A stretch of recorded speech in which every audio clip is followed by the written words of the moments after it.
I am so ridiculously wired right now because my not liking Starbucks ass finally found a drink at Starbucks that I like, and now I'm like, Oh, I'm about to be so much. I'm about to be so much.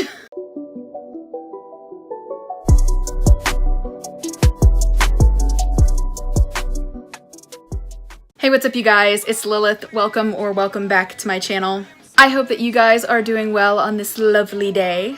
Today we are going to be doing a video about shifting misconceptions. These are things that I've kind of picked up along the way in my shifting journey that's been going on for the last like 11 months. I hate that number. Things that I've kind of found and realized throughout the last 11 months that a lot of people either still do or used to think was true in order for you to have to shift, or that were like rules to shifting that are actually not true. Some of these I never believed myself and I just saw other people believing them, but some of these I did actually mistake as truth. And I thought it would be really helpful, especially for people that are like new to the shifting community who might have heard these in some sort of bout of misinformation, to find out that these are actually misconceptions and that these aren't like shifting rules. Because there really are no shifting rules per se. Everybody's journey is different and everybody's journey is completely personal. But I wish there had been somebody to tell me that these were all misconceptions like 6 or 8 months ago, so I am here to tell you guys that they are misconceptions. So without further ado, let's get into the misconceptions. Shifting misconception number 1, you do not have to lay on your back in the starfish position. This came really heavily when the Raven method became extremely popular. It was always advertised as a really good method for beginners. And at first, when I was a beginner, I did believe this, and there's even a video on my channel from several months ago where I talk about this being a good method for beginners. That was actually filmed in like January. As of me filming this right now, it's the last couple of days of August, and I don't actually believe that anymore. I believe that there are certain aspects to the Raven method that are good. Like, I personally kept the counting to 100 thing because it helps to zonk out my brain a little bit. But you absolutely do not have to lay in any kind of position to shift. You can lay on your back, you can lay on your stomach, you can lay on your sides. I find it harder to sleep while laying on my back. Sometimes when I'm shifting, I prefer to lay on my back because it's easier for me to start the process of my method. And if I'm laying on my stomach or my side, I'll fall asleep too quickly. So I'm one of those people that sometimes prefers to lay on my back because it takes a little longer for me to fall asleep and it allows me to really get into the process of my method first. But you absolutely do not have to lay on your back in the starfish position in order to shift. Number 2, the amount of water that you drink does not affect how much you shift. This was one that was incredibly heavy in like December, January time. People were saying that in order to shift, you had to be incredibly hydrated and you had to be incredibly healthy mentally and physically and like get all your work done and have like, you know, like a clean bedroom and blah, blah, blah. But like the big one that I saw was you have to drink lots of water. And I also saw a lot of people who were like infusing their water, like I don't even know how to explain it. Like people were like putting water in glass. Like I was even one of these people who was like putting water in a bottle and like putting crystals around the bottle, or like playing subliminals near my water that was supposed to help like charge it with certain types of vibes in order to help them shift. The amount of water that you drink does not affect your shifting ability.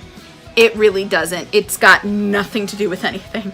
Obviously, you should still be drinking a lot of water because you need to be hydrated and healthy, and having a lot of water helps in a lot of aspects of your life, but it doesn't affect your shifting, period. Number 3, you do not need a shifting method in order to shift. I saw a lot of controversy around this around the beginning of Shifttok time, where people were saying, oh, you have to be doing the Raven method. You have to be using the pillow method along with what other method you're doing.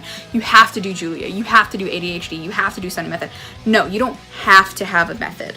A lot of people find it easier to shift if they have a method, which is why me and a lot of other people use methods to shift, and that's why there's videos previously and in the future on this channel about shifting methods, because a lot of people consider it an aid in helping them shift.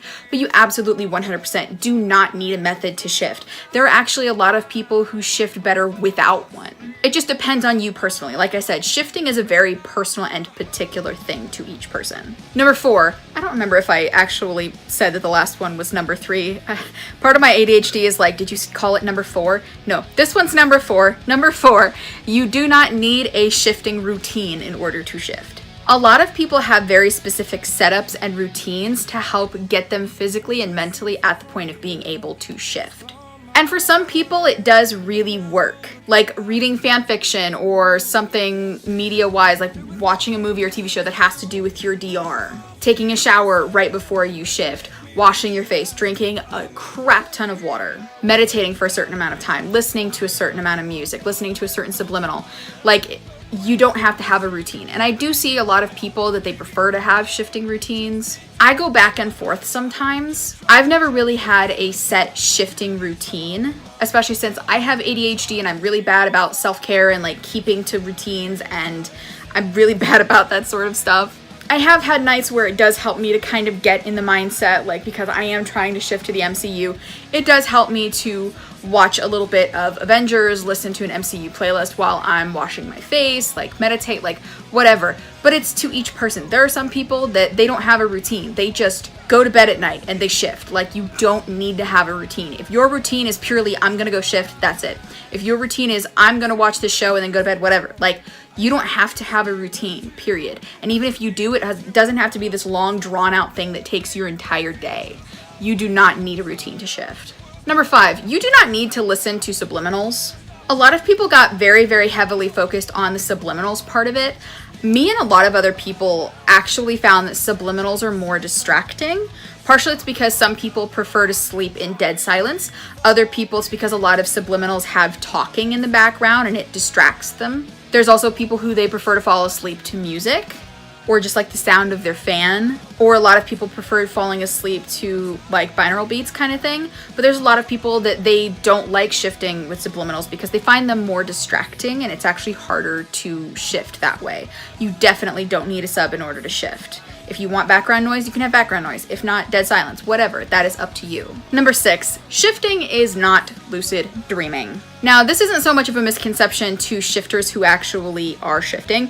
It's more of a misconception to the outside communities. Shifting is not lucid dreaming. Lucid dreaming is a thing that your brain is creating in your head and you are dreaming and it is not real, and then your conscious mind is becoming aware of itself within that dream. Reality shifting or quantum jumping is a real thing.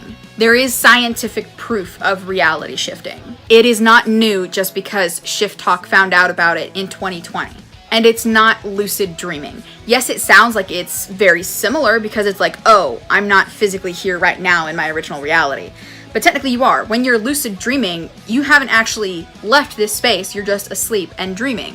When you're shifting, a part of your mind goes somewhere else and becomes aware of your desired reality. It becomes aware of your consciousness in another location. That's why shifting isn't so much you traveling to another reality as it is you becoming aware of yourself existing in another reality. It's not lucid dreaming. It's real life. Lucid dreaming is just dreaming. Number 7 is a really, really stupid one. You do not need to take your socks off in order to shift. So this was kind of prevalent when I first came on to the scene of Shifttok, which I kind of really believe that like Shifttok has ruined shifting for realities, you know, reality shifters, because it's just so much misconception and it's so much BS.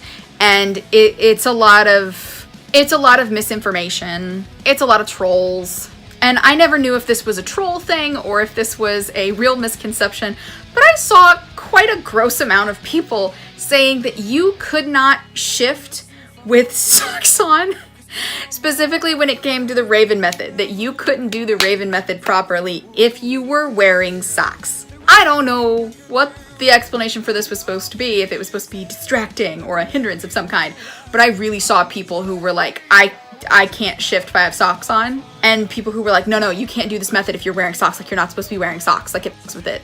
To the point that like, so I saw so many people talking about it that I went on an amino group that I'm on for reality shifters and was like, am I not supposed to be wearing socks? I felt really stupid. I was like, this sounds like a joke. I'm hoping it's a joke. My socks don't affect this, right? Like this has to be some BS. And they were like, no, it's a joke. It's a joke. Like, no, like there's no way this is real. Someone is joking with you. Someone is fucking with you. Like somebody is trolling you, period. Like someone is trying to troll the internet by saying this, because it was on Amino, it was on TikTok, like I saw it everywhere. So if you've ever heard this for some reason, or someone's tried to tell you this, you don't need to take your socks off If you want to wear socks, then do. If you don't, then don't. Like, your socks don't affect it.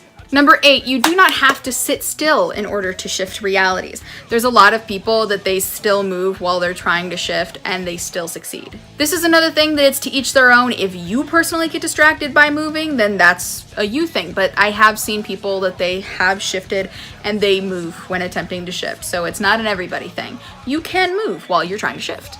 Number 9, shifting is not maladaptive daydreaming. This is very similar to people thinking that it is lucid dreaming.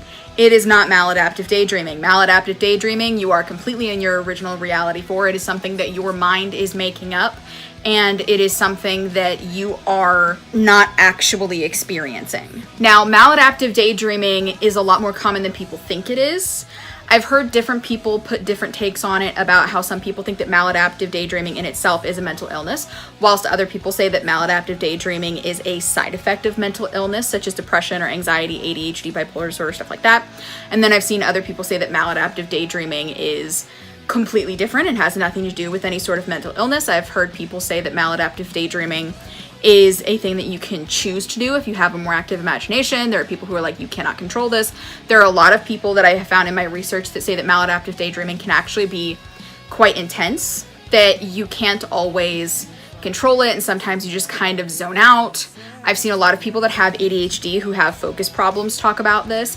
I used to experience maladaptive daydreaming extremely heavily when I was younger. It started around the age of like 10 and continued really, really heavily until my early 20s. I do have ADHD, so I don't know if that was some sort of factor in it. It got a lot worse when I was diagnosed with depression and I was kind of constantly trying to evade my own brain to escape somewhere else. I don't do it as often now as I used to. Because I was trying really hard to break the habit because I was noticing that I was suffering a lot for it. There are other people that maladaptive daydream just fine and don't have a problem, and I actually really, really miss maladaptive daydreaming, but there's a large difference between maladaptive daydreaming and shifting. Maladaptive daydreaming is not real. Reality shifting is. Shifting is not maladaptive daydreaming, just like it's not lucid dreaming. Number 10, you cannot die in your CR if you die in your DR. Most people that I have seen on the internet specifically script that they cannot die in their desired reality. I don't think I've ever actually seen anybody who is allowing themselves to be able to die, but if you're not one of those people who is scripting that you can't die and you have the ability to die in your DR, if something happens, you'll just snap right back to your CR. You will not die in your desired reality and then die here as well. You cannot get stuck in your desired reality. Number 11, you cannot get stuck in your desired reality. Even if for some reason, whether it's because you're a little forgetful or because you've been there for a long time and for some reason you cannot for the life of you remember what you have picked out as your safe word or your safe action, you don't really need those things. It's really helpful to have them, especially for your own peace of mind. But if you just really have the really heavy intention of, I want to go back to my CR, I want to go home, I want to leave right now, then you will. Even if you forget your safe word or your safe action or both, you cannot get stuck there. And there's no way that if you suddenly really, really want to go home and you do those things that they're not going to work. You cannot get stuck in your desired reality. Number 12, your level of work completion or cleaning does not affect how much or if you shift. This is very similar to something that I had kind of referenced when I was talking about the whole you have to drink water and be super hydrated to shift thing. This was really, really big around the same time. Around that time frame, people were saying that you had to be so completely complete on all of your tasks in order to... I keep bumping in my bed. Listen how old this mattress is. It's so old. My knees just cracked. I'm 100. I'm falling apart, sorry. There were a lot of people who were saying that you had to finish all of the cleaning in your room or in your entire house in order to shift. There were a lot of people who were saying you had to finish all of your homework in order to shift. There were a lot of people who were saying that you had to do a lot of specific stuff for your job in order to shift. That you had to have your complete to-do list for whatever time frame in your life that you had completely done, that you could not have anything left, that you had to basically shift when you had absolutely no other prior engagements or responsibilities, and that is not true. I've seen plenty of people who shift without finishing their homework. So many stressed out high school and college students. I have seen so many people who have messy, messy rooms and still shift realities. The amount of work or cleaning that you do has nothing to do with this. Number 13, people in your desired reality will only know that you have shifted if you tell them that you have shifted. they're not gonna spontaneously find out. I've seen a lot of people make videos about like going to the MCU and then, oh my god, Doctor Strange knew that I shifted. Or people who went to Hogwarts and they were like, Dumbledore absolutely knew that I shifted.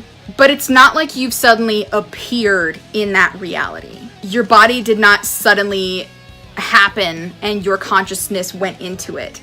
You didn't just appear in that reality. You are already in your desired reality. You are already in an infinite amount of realities right now, living and existing. So they wouldn't know that you had shifted there because you're already there and you're already from there. If it makes you feel safer just in case to put that no one will ever find out that you're from another reality or that no one can read your mind or something like that, that's completely fine. I have those in my script just in case because I am extremely paranoid. Thank you, anxiety disorder. But no one's gonna find out unless you tell them. I have seen some people that chose to tell people in their DR that they have shifted from another reality. I definitely will never do that because they're so not gonna believe you. They're so not gonna believe you, and if they do, it's gonna be really difficult of a concept to accept, and I really don't wanna have to deal with that. So I would never tell them, but even then, they're not gonna find out on their own. Dumbledore's not gonna find out. Doctor Strange is not gonna find out. Like, people aren't just gonna know. You were already from there. Number 14, you did not create your desired reality. The multiverse already exists. There's already an infinite amount of realities. Not all of them are like Marvel or Haikyuu or Hogwarts or Vampire Diaries. Like, they're not all like fictional universes. Yes, there are a lot of them that are ones that are fictional in this reality, but there are also ones where like it's this exact reality except I wore a different shirt today. Where you turned right instead of left in order to get to work today. Where you ate spaghetti instead of macaroni and cheese for dinner, but everything else in your entire life is exactly the same.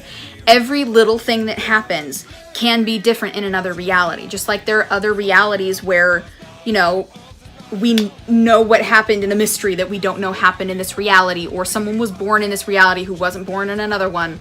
Like, there's infinite possibilities, whether they are big or small. You did not create yours. It already exists. You already exist there.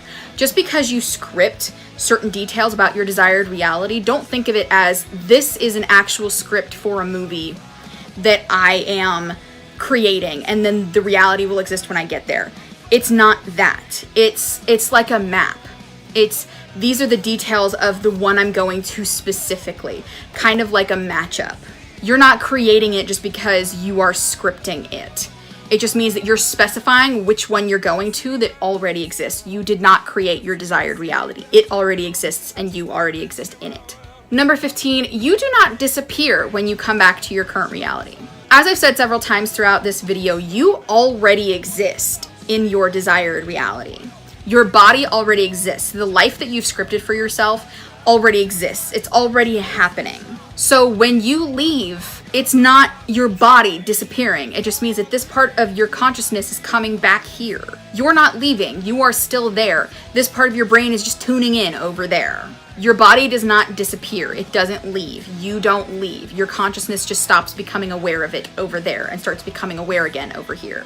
And last but not least, number 16, this pertains to a video that I made a couple of weeks ago. Your progress getting to your desired reality or shifting in general does not start over if you suddenly shift desired realities that you're wanting to go to. I originally was trying to get to a Hogwarts desired reality with a very specific life and specific love interest, and I've recently tried getting somewhere else. I am trying to go to the MCU with a very different life, very different set of friends, love interest, all that, where Hogwarts isn't even a thing that exists in this reality. And there was a really large misconception for a really long period of time where if you tried going to another place or you changed something in your script that you were immediately back at the beginning and that you started over. That does not happen. You don't lose your progress just because you're trying to go somewhere else. The progress isn't...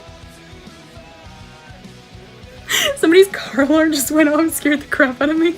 Your progress is not on your desired reality. It's on you and your being and your personal journey. So if you're making progress, it's not this reality is making progress versus this one that doesn't have as much. It's you that's making progress.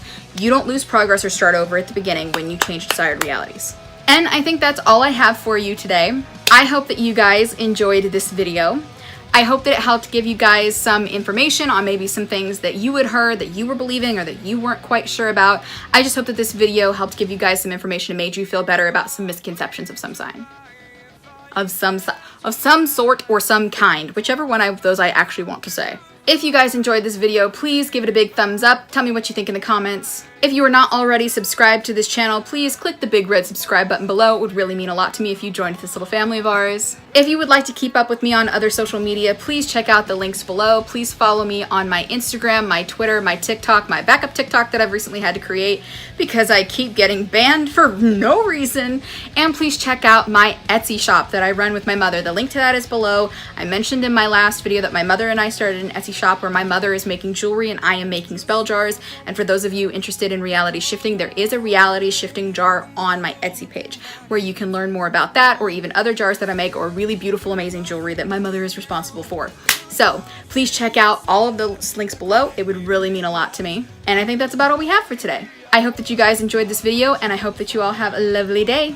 Bye. Happy shifting.